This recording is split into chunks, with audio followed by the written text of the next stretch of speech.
On the evening of December 5, 1941, Lieutenant Colonel Henning von Tresckow stood in the operations room of Army Group Center headquarters at Smolensk, studying casualty reports that smelled of mimeograph ink and the particular staleness of paper that had passed through too many hands.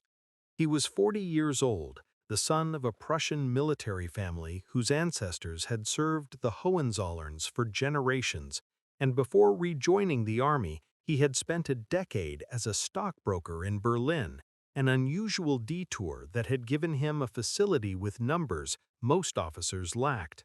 The numbers before him now told a story that no amount of interpretation could soften. The headquarters at Smolensk occupied a complex of buildings that once housed Soviet administrative offices, structures that retained the smell of frozen earth, wood smoke, and the cabbage-heavy cooking of the Russian staff who had fled months earlier. Outside, the temperature had fallen to -31 degrees. Inside, iron stoves burned continuously, creating pockets of warmth surrounded by walls where frost accumulated in corners and breath still condensed in the air. Tresckow had arrived at Army Group Center 6 months earlier as Senior Operations Officer, a position that placed him at the nexus of information flowing from the front lines to the commanding general, Field Marshal Fedor von Bock. He had believed when he accepted the assignment that his role was to ensure accurate information reached those who needed it to make sound decisions. He was learning that accuracy was not what the system required. The reports on his desk documented a catastrophe in progress. Frostbite casualties exceeded combat casualties in some divisions. Vehicles had frozen solid, their engines cracked, their fuel congealed into uselessness. Horses, the army still depended on horses for most of its logistics, were dying at rates that threatened to immobilize entire corps. The infantry divisions attacking toward Moscow possessed paper strength of 15,000 men, but fielded fewer than 7,000 capable of combat. Tank regiments that had crossed the Soviet border with 150 vehicles now operated with fewer than 30. Artillery batteries reported ammunition shortages so severe that rationing had reduced daily expenditures to levels that could not suppress enemy positions. The offensive was not stalling, it was dying, frozen in place by weather and attrition that no amount of willpower could overcome. Tresckow watched as these reports were processed through the headquarters apparatus. At each stage, the numbers shifted. A division reporting 6,800 effective strength became 7,500 in the summary forwarded to Army Command. Frostbite casualties were reclassified as temporary rather than permanent losses. Equipment shortfalls were noted but contextualized with assurances that resupply was imminent. The tone of assessments modulated from alarm to concern to cautious optimism as they ascended the hierarchy. By the time the information reached Hitler's situation conferences, the picture it painted bore only passing resemblance to the reality Tresckow observed in the raw data. The system was not merely failing to transmit truth, it was actively converting truth into something more palatable. He had seen the process from the other direction as well. Directives arrived from the Führer headquarters demanding objectives that the forces available could not achieve. When commanders reported that the objectives were impossible, their reports were treated not as professional assessments, but as evidence of insufficient will. Officers who persisted in negative reporting found themselves transferred, demoted, or relieved entirely. The lesson was unmistakable. The system rewarded those who told Hitler what he wanted to hear and punished those who told him what he needed to know. Tresckow was not yet ready to name what he was witnessing, but the word that would eventually crystallize in his mind was already taking shape. The command structure of the German army had become a mechanism for manufacturing lies. The system that converted truth into comfortable fiction had not emerged accidentally, it had been constructed, piece by piece, through a process of selection that eliminated honest officers and promoted those who understood what their superiors wanted to hear. Field Marshal Erich von Manstein had observed this process from its earliest stages, watching the command culture of the German army transform from an institution that prized rigorous assessment into one that rewarded confirmation of predetermined conclusions. He was 54 years old in December 1941, commanding the 11th Army in the Crimea, far from the catastrophe unfolding before Moscow, but intimately familiar with the dynamics that had produced it. Manstein had been born Erich von Lewinsky, the 10th child of a Prussian artillery general, and had been adopted as an infant by a childless uncle whose family name he took. His entire life had been shaped by the Army: cadet school at 12, commission at 18, staff officer training that identified him as one of the finest operational minds of his generation. He had designed the plan that conquered France in 1940, the audacious thrust through the Ardennes that the General Staff had initially rejected as reckless. Hitler had overruled the professionals and embraced Manstein's concept, and the result had been the most spectacular military victory in modern European history. The experience had taught Manstein something about the new command structure that he would spend the next 4 years attempting to navigate. Hitler respected boldness and despised caution, rewarded optimism and punished realism, valued loyalty over competence and intuition over analysis. The transformation of reporting culture had accelerated after France. Officers who opposed the Ardennes Plan, who had produced careful staff studies demonstrating its risks, found their careers stalled, while those who supported it advanced. The lesson propagated through the officer corps with the efficiency of a memorandum. Disagreement with Hitler's judgment was professionally fatal, regardless of whether that disagreement proved correct. A general who warned of failure and was proven right had demonstrated disloyalty. A general who predicted success and was proven wrong had merely encountered unforeseen circumstances. The asymmetry created an inexorable pressure toward optimistic reporting, a pressure that intensified with each level of the hierarchy. Manstein had watched bearers of bad news destroyed. General Georg von Sodenstern, Chief of Staff of Army Group South, had submitted an assessment in September 1941 warning that the offensive could not achieve its objectives before winter. The assessment was technically accurate. Events would vindicate every concern it raised, but accuracy was irrelevant. Sodenstern was marginalized, his influence reduced, his career trajectory bent downward by the simple act of having told the truth. General Erich Heupner, commanding 4th Panzer Group, had ordered a tactical withdrawal in January 1942 to preserve his forces from encirclement. Hitler cashiered him, stripped him of his rank and pension, and forbade him from wearing his uniform. The message to every officer in the Wehrmacht was unambiguous: retreat, even when tactically necessary, was a form of treason. Reporting the conditions that made retreat necessary was complicity in that treason. The result was a command system that had lost the capacity for self-correction. Accurate information about enemy strength, German losses, supply shortfalls, and operational limitations existed at the lower levels of the hierarchy. Tresckow could read it in the raw reports that crossed his desk, but that information was progressively filtered as it rose toward the decision-makers who needed it most. Each headquarters adjusted the figures to avoid the appearance of defeatism. Each commander softened assessments to protect his career and the careers of his subordinates.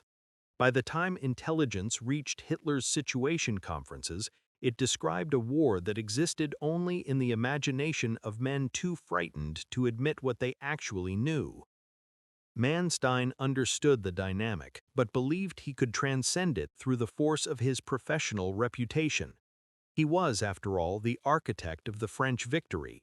His operational judgment had been vindicated when others had been proven wrong. Surely that record entitled him to speak honestly, to present assessments that others dared not voice.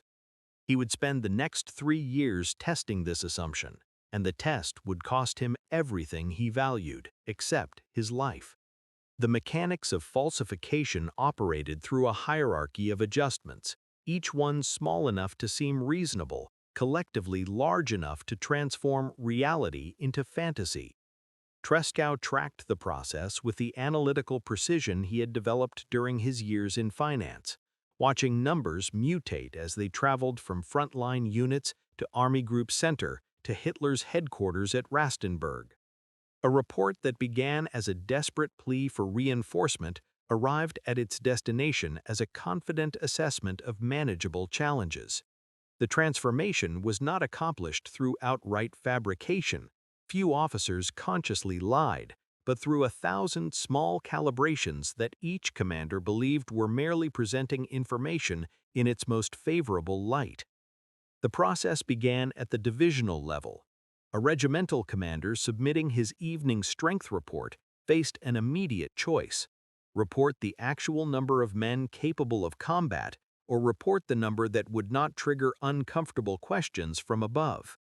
If his regiment had suffered 40 casualties that day and received no replacements, honest reporting would show a unit steadily degrading toward combat ineffectiveness. But honest reporting would also invite scrutiny, demands to explain why losses were so high, implications that leadership had failed, pressure to achieve results that the remaining strength could not deliver. The easier path was to classify some wounded as lightly injured returning to duty, to count men on sick call as temporarily rather than permanently unavailable, to include headquarters personnel in combat strength tallies. Each adjustment was defensible in isolation. Together, they created a regiment that existed on paper, but not in the frozen trenches outside Moscow. The distortions compounded at each successive level. Division headquarters received inflated regimental reports and added their own adjustments before forwarding to Corps. Corps headquarters smoothed the figures further before transmitting to Army Command. Army Command, facing pressure to demonstrate progress toward objectives Hitler had declared achievable, presented assessments that emphasized positive indicators and minimized negative ones. By the time the information reached Tresckow's desk at Army Group Center, it had passed through 4 or 5 layers of optimization. By the time it left Army Group Center for the Führer headquarters, it had passed through another layer still. The gap between the war being fought and the war being reported widened with each transmission. Tresckow began keeping his own records, comparing the raw data that arrived from forward units with the summaries that departed for higher command. The discrepancies were systematic and predictable. A corps reporting 12,000 effective infantry became 15,000 in Army-level summaries. Tank strength described as critical at division level became reduced but adequate at Army group level. Ammunition shortfalls characterized as severe in field reports became temporary supply constraints in headquarters assessments. The language itself had become a form of encryption, a vocabulary of euphemisms that allowed officers to communicate unpleasant realities without triggering the consequences that unpleasant realities provoked. The enemy intelligence apparatus had undergone a parallel corruption. Assessments of Soviet strength, capabilities, and intentions were shaped by the same institutional pressures that distorted German strength reporting. An intelligence officer who accurately predicted Soviet resistance would be proven right and would be blamed for the failures that accurate prediction implied could have been avoided. An intelligence officer who underestimated Soviet capabilities would be proven wrong, but the failure would be attributed to unexpected enemy performance rather than analytical error. The incentive structure favored systematic underestimation of the threat, and the intelligence products reflected that incentive with mechanical reliability. Soviet divisions were assessed as weaker than they actually were. Soviet reserves were estimated as smaller than they actually were. Soviet industrial capacity, which was producing tanks and aircraft at rates that should have alarmed every German planner, was dismissed as primitive and unsustainable. Tresckow watched the December counteroffensive unfold with the sick recognition of a man observing a predicted disaster. Soviet forces that German intelligence had assessed as exhausted struck Army Group Center with a fury that shattered entire divisions. Reserves that had been dismissed as non-existent materialized along hundreds of kilometers of front. The frozen Wehrmacht, immobilized by weather and attrition, reeled backward under blows that the reporting system had assured Hitler could not come. The gap between the war on the maps and the war in the snow had finally become impossible to conceal. But the system's response was not to reform itself. The system's response was to blame the failures on insufficient will, to demand commanders hold positions they could not hold, to treat the honest reporting of catastrophe as the cause of catastrophe rather than its documentation. The lies had created their own reality, and that reality would tolerate no correction. Manstein received command of Army Group Don in November 1942, tasked with rescuing the Sixth Army from the encirclement at Stalingrad. The assignment placed him at the center of the war's decisive crisis and forced him into direct confrontation with the reporting culture he had observed from a distance. His headquarters at Novocherkassk smelled of coal smoke and the particular dampness of buildings hastily converted to military use. And the maps that covered his walls described a situation that no operational brilliance could resolve without resources the system refused to acknowledge he lacked. The Sixth Army, commanded by General Friedrich Paulus, had been trapped in a pocket roughly 50 kilometers long and 40 kilometers wide. Their supplies cut off, their ammunition dwindling, their rations already reduced below subsistence levels. Manstein's task was to break through the Soviet ring and restore contact with the encircled forces.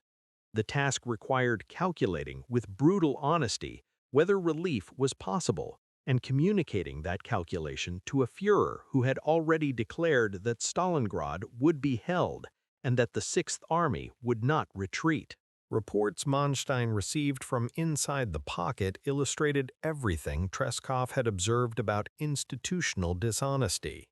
Paulus's headquarters transmitted strength figures, supply estimates, and combat assessments that had been adjusted through the same filtering process that corrupted all German reporting. The Sixth Army claimed sufficient ammunition for sustained defense when forward units were already rationing rifle rounds dangerous. Manstein laid out the operational realities.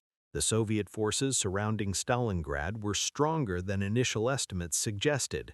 The relief forces available to Army Group Don were weaker than required, and the Luftwaffe's promise to supply the pocket by air was a fantasy that defied the mathematics of cargo capacity and fuel consumption.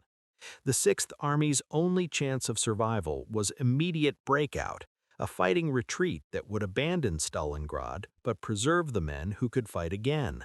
Hitler rejected every element of Manstein's assessment. The Luftwaffe would deliver supplies as promised. The Sixth Army would hold its positions. The relief operation would succeed because it had to succeed, because he had declared that Stalingrad would not fall, because willpower would accomplish what logistics could not. Manstein pressed his case with a persistence that few generals dared attempt, invoking his professional reputation, his operational record, his understanding of what the forces available could and could not achieve. Hitler remained unmoved. The meeting ended with Manstein authorized to attempt relief, but forbidden to order the breakout that relief was meant to enable. The relief operation, codenamed Winter Storm, began on December 12th. Manstein's forces advanced 48 kilometers toward the pocket before Soviet counterattacks halted them along the Mushkova River. At that moment, with relief forces closer than they would ever be again, Manstein requested permission for Paulus to break out toward the advancing columns. The request required Hitler's approval. Hitler refused. The window closed. Soviet offensives against Army Group Don's flanks forced Manstein to withdraw his relief forces to prevent a larger encirclement. The Sixth Army remained trapped, its fate sealed by a decision made in a room where the information needed for sound judgment had been systematically corrupted, and the man making the judgment had been systematically insulated from anyone willing to challenge his conclusions. Manstein had attempted to tell the truth and had been overruled. He drew a lesson from the experience that would shape his conduct for the remainder of the war. Truth presented directly was truth rejected automatically. If reality was to influence Hitler's decisions, it had to be packaged in forms that did not trigger his defensive hostility. The institutionalization of dishonesty proceeded through a mechanism more subtle than direct coercion. The system did not require threats to silence honest officers, though threats existed, because it had learned to select for dishonesty automatically. Tresckow watched the process unfold at Army Group Center through 1942 and into 1943, observing how the command structure gradually replaced men who reported accurately with men who reported favorably, until the capacity for honest assessment had been bred out of the organization entirely. The selection operated through promotion, transfer, and relief. An intelligence officer who consistently underestimated Soviet strength found his assessments confirmed by events, not because the assessments were accurate, but because operations planned around underestimates inevitably encountered the forces the assessments had failed to predict. When those operations failed, the failure was attributed to enemy reinforcement or unexpected resistance, not to faulty intelligence. The officer's career continued unimpeded. His counterpart, who accurately estimated Soviet capabilities, found himself in a different position. His assessments implied that planned operations could not succeed, which meant either the plans had to change or the assessments had to be rejected. Changing plans meant admitting that previous decisions were wrong. Rejecting assessments was easier. The accurate analyst was labeled a pessimist, his judgment questioned, his next assignment less prestigious than his last. Over time, the pessimists departed, and the optimists remained, until the intelligence apparatus produced optimistic assessments not through conscious distortion, but through the sincere convictions of men selected for their willingness to see what their superiors wished to see. Tresckow observed the transformation of Army Group Center's intelligence section with particular attention. The officers who had produced accurate assessments of Soviet winter capabilities in late 1941, assessments that had been ignored and then vindicated by catastrophe, were gone by mid-1942. Their replacements had learned the lesson of their predecessors' careers. The new assessments emphasized German advantages, minimized Soviet recovery, and projected outcomes that justified the operations Hitler had already decided to undertake. The section had not been purged in any dramatic sense. It had simply evolved through ordinary personnel processes into an organization incapable of producing conclusions that contradicted the Führer's expectations. The same evolution occurred in operational planning.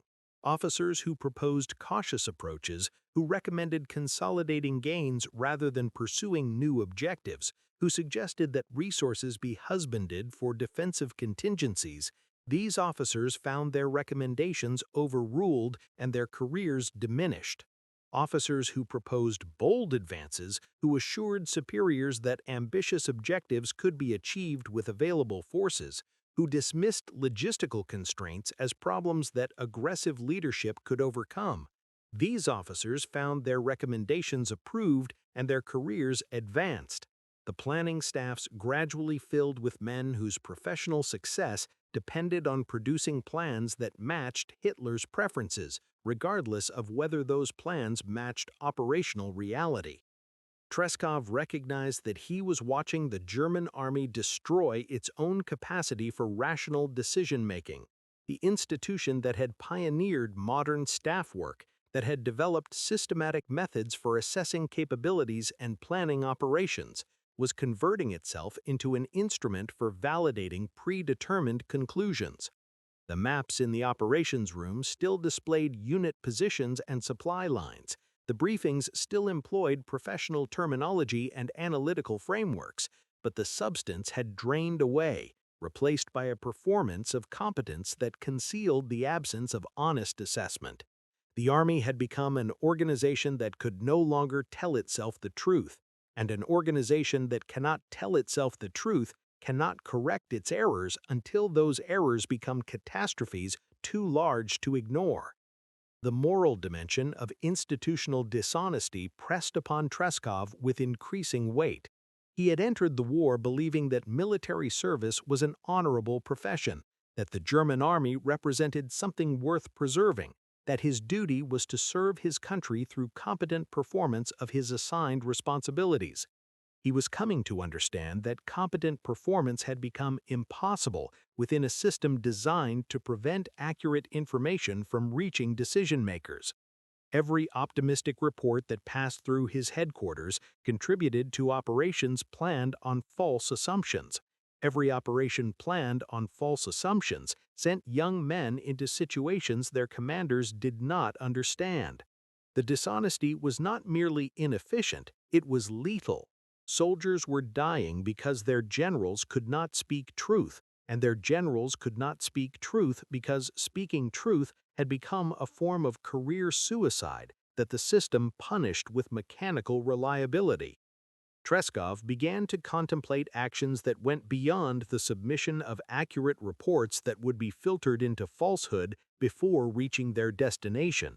If the system could not be reformed from within through honest reporting, perhaps it had to be broken from within through other means. The conclusion was not yet fully formed, but its shape was emerging from the accumulated weight of everything he had witnessed. The conversations he initiated with trusted colleagues in the months that followed would eventually coalesce into conspiracy. The moral crisis that had been building in Tresckow's mind crystallized in the spring of 1943, in the aftermath of discoveries that transformed his understanding of what the German army had become. He had known in the abstract way that staff officers know things discussed in corridors but not in briefings, that the war in the East involved atrocities beyond conventional military operations. He had heard references to SS actions behind the lines, to policies regarding prisoners and civilians that violated every principle the officer corps claimed to uphold. But knowledge held at a distance permitted a certain moral insulation, the comfort of believing that the army remained separate from the regime's crimes, that a professional soldier could serve honorably even within a dishonorable system.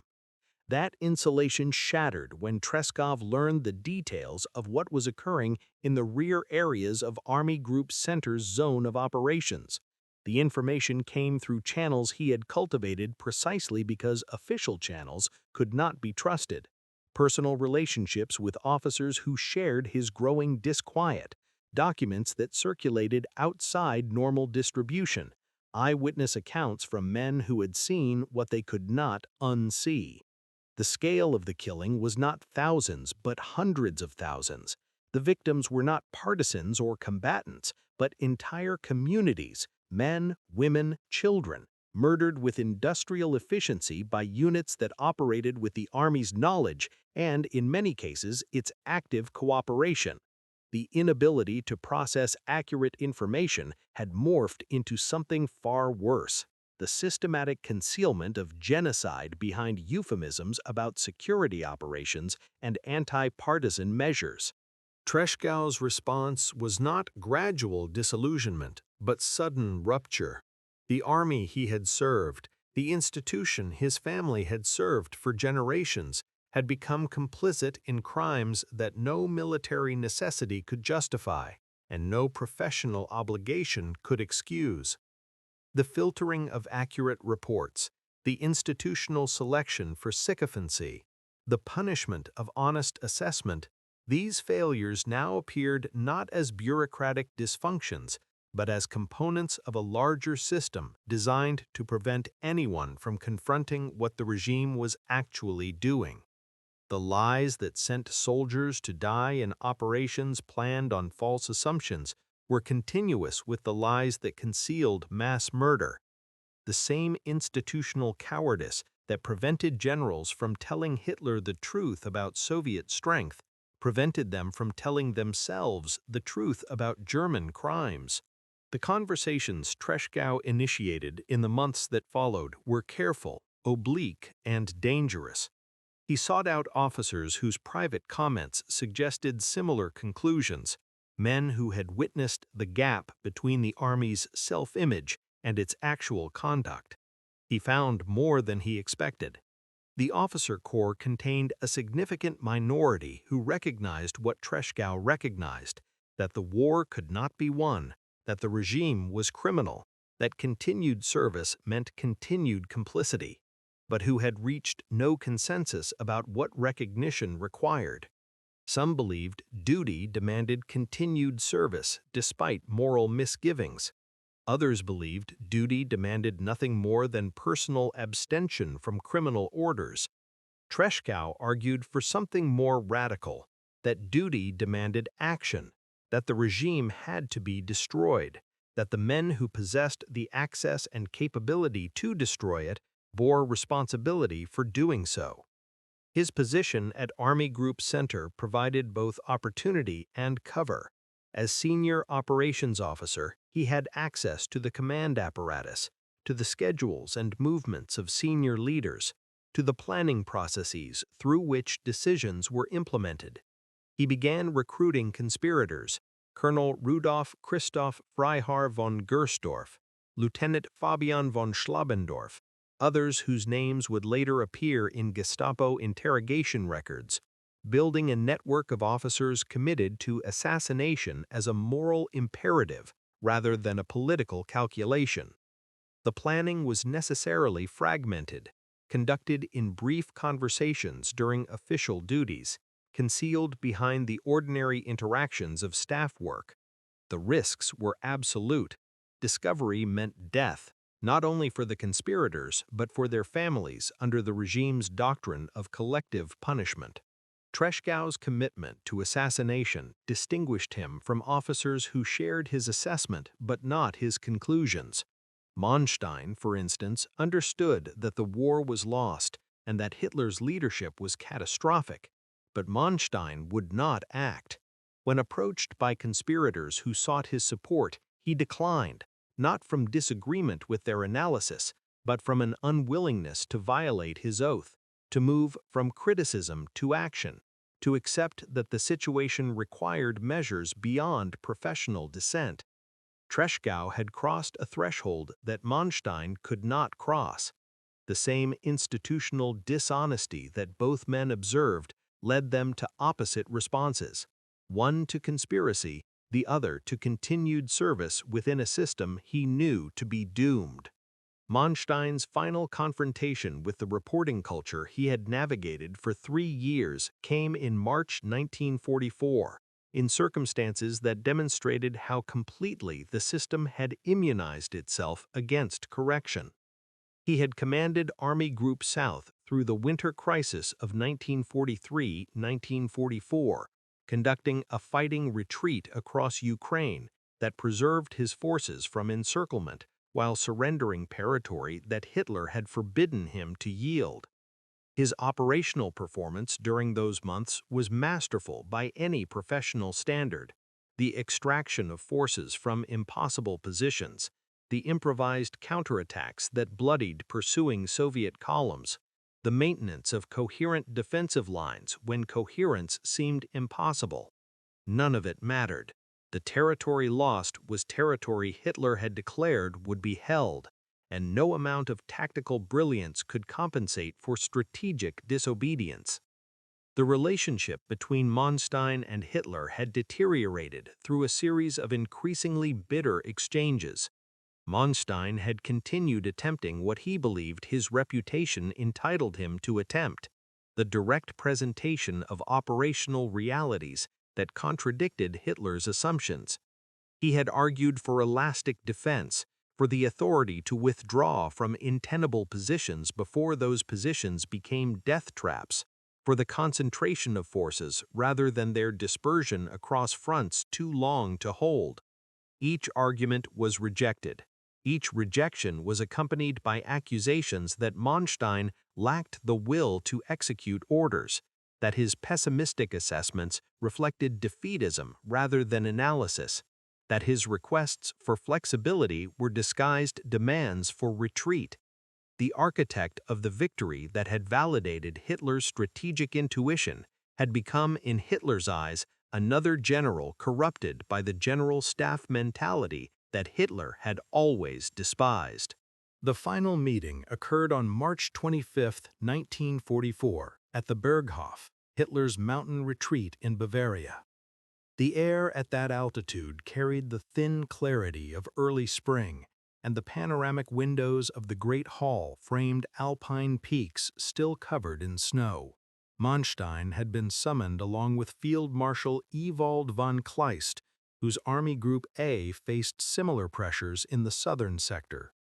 Both men understood that the summons was not for consultation, but for judgment. They had requested freedom of action. They had been denied. Now they would learn the consequences of having asked. Hitler received them with a courtesy that masked finality. He presented both field marshals with the Knight Cross with swords, a decoration that honored their service while signaling its conclusion. The conversation that followed was not a discussion, but a notification. Manstein's command style, Hitler explained, was suited to mobile operations, but not to the rigid defense that current circumstances required. The Eastern Front needed commanders who would hold positions without constantly seeking permission to abandon them. Manstein's repeated requests for operational flexibility had demonstrated that he was not such a commander. He was relieved of command, effective immediately, and placed in the Führer Reserve, the bureaucratic limbo where generals awaited assignments that might never come. Manstein accepted the dismissal with the formal dignity his breeding demanded, but the encounter stripped away his remaining illusions about the possibility of influencing Hitler through professional argument. He had spent 2 years attempting to tell the truth in forms that Hitler might accept, packaging unwelcome assessments in operational language, framing retreats as repositioning, presenting strategic necessity as tactical flexibility. None of it had worked. The system had evolved beyond the point where any presentation of reality, however carefully calibrated, could penetrate the wall of preferred belief. Hitler did not reject Manstein's assessments because they were poorly argued. He rejected them because they were accurate, and accuracy had become intolerable. The dismissal illustrated a final refinement in the selection process that Tresckow had observed at Army Group Center. The system no longer merely favored optimistic reporters over realistic ones. It had begun actively eliminating commanders whose competence itself constituted a form of implicit criticism. Manstein's operational successes during the winter retreat had demonstrated what professional skill could accomplish, and had therefore demonstrated by contrast how much the failures elsewhere owed to the absence of professional skill in commanders selected for their compliance rather than their capability. His very excellence had become an indictment that Hitler could not tolerate. The system required not just silence about its failures, but the elimination of standards by which those failures could be measured. Manstein retired to his estate in Liegnitz, Silesia, where he would remain until the war's end. He wrote letters, received visitors, and watched from a distance as the army he had served destroyed itself in operations planned by men selected for their willingness to promise what could not be delivered. He had not joined the conspiracy that Tresckow had organized, had not been willing to cross the line from professional dissent to active resistance. Now he would wait, uninvolved and unimplicated, while others attempted what he had refused to attempt. The conspiracy that Tresckow had built reached its climax on July 20, 1944, in a wooden conference barracks at the Wolfslair. Colonel Klaus von Stauffenberg, whom Tresckow had recruited and encouraged through months of planning, placed a briefcase containing a bomb beneath the map table where Hitler stood reviewing the Eastern Front situation. The explosion killed 4 men and wounded 20 others. Hitler survived, protected by the heavy oak table leg that deflected the blast, emerging with ruptured eardrums, burned legs, and a conviction that Providence had preserved him for his mission. Within hours, the conspiracy collapsed. Stauffenberg was shot in the courtyard of the Bendler block in Berlin. The Gestapo began arrests that would eventually sweep up thousands of suspects, their families, and their associates. Tresckow received news of the failure at Army Group Center's headquarters, now located in East Prussia, as Soviet forces pushed the front westward. He had not been present for the assassination attempt. His role had been organizational rather than operational, but his involvement was certain to emerge under interrogation. The Gestapo's methods were thorough, and men less committed than Tresckow had already begun to talk. He understood what awaited him: arrest, torture, show trial, execution by hanging with piano wire from a meat hook, while cameras recorded his agony for Hitler's private viewing. He understood, too, what his arrest would mean for others, the network of officers he had recruited, the friends who had trusted him, the family members who would suffer under collective punishment. On the morning of July 21, 1944, Tresckow drove to the front lines near Bialystok, accompanied by Lieutenant Schlobendorf, his aide and fellow conspirator. The landscape smelled of summer fields and the distant smoke of artillery exchanges. Tresckow stopped the vehicle near a forward position, spoke briefly with Schlobendorf about arrangements for his family, and walked alone into the no-man's land between German and Soviet lines. He carried hand grenades. The explosions were attributed in official reports to partisan activity. His body was recovered and buried with military honors before the Gestapo discovered his role in the conspiracy. When that role emerged, his remains were exhumed, cremated, and scattered to prevent his grave from becoming a site of commemoration. He was 43 years old. The words Tresckow spoke to Schlobendorf before his death would survive through his aide's post-war testimony. He had reflected on the failure of the assassination, on the certainty that the regime would now conduct a purge of unprecedented brutality, on the question of whether the attempt had been worth the cost it would exact. His conclusion was unequivocal.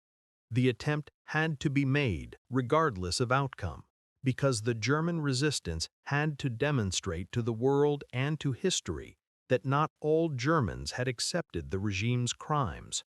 The moral imperative existed independent of practical success. Someone had to act, and those who possessed the capability to act bore the responsibility for acting, even when action meant certain death. Manstein survived the purge that followed July 20th. His refusal to join the conspiracy protected him from direct implication, though the Gestapo investigated his connections to men who had been involved. He remained at his estate as Germany collapsed, was captured by British forces in 1945, and stood trial in 1949 on charges related to war crimes committed in his area of command. He was convicted on specific counts, sentenced to 18 years, and released in 1953 after serving less than 4. His memoirs, published in 1955 under the title Lost Victories, presented his war experience as a professional military narrative largely divorced from the political and moral context in which it occurred. The book became influential in military circles, studied for its operational insights, criticized by historians for its evasions. Manstein died on June 9, 1973, at the age of 85, honored by former soldiers, disputed by scholars, remembered as the Wehrmacht's finest operational commander, and as a man who had seen the truth and chosen not to act upon it. The reporting culture they had both inhabited, Tresckow as a witness who became a revolutionary, Manstein as a critic who remained a servant, did not survive the regime it had helped to sustain. The post-war German military, rebuilt under Allied supervision, incorporated explicit protections against the institutional pressures that had converted the Wehrmacht's command structure into an engine of self-deception. Officers were trained to report accurately regardless of whether accuracy pleased their superiors. Command relationships were designed to prevent the concentration of authority that had allowed Hitler to insulate himself from unwelcome information.